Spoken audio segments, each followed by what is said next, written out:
Hi, let me show you how to scan documents with your iPhone. For that, we need to use Notes app, which is installed here by default. So the first option is to press and hold Notes icon on your home screen and choose to scan document, or you can open the app, tap on the icon to create new note, then tap on this clip icon and choose Scan Documents.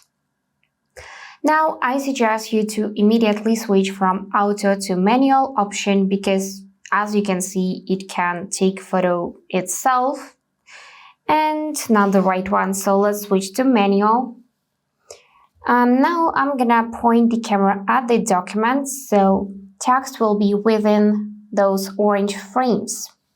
Also, if you want to, you can change filters. For example, I can apply here this grayscale filter or black and white or maybe photo.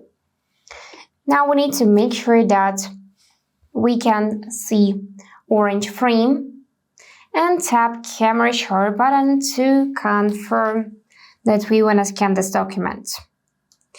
If everything is alright, then you can tap keep scan.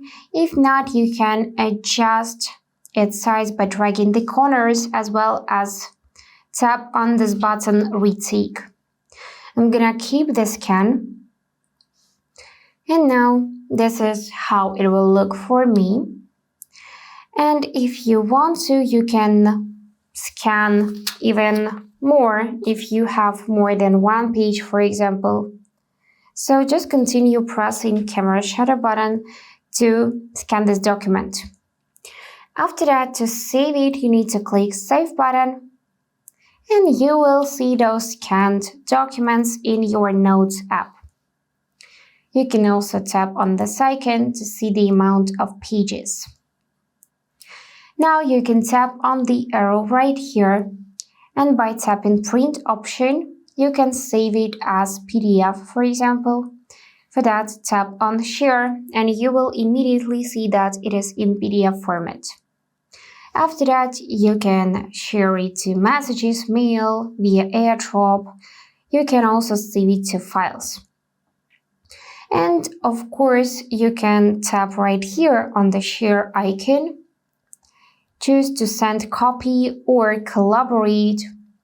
And then you can either share this scanned document or choose Save to Files, choose Folder, and then tap Save to save changes. That's it for today. If this video was helpful, please subscribe, like and comment. And I wish you all the best. Bye bye.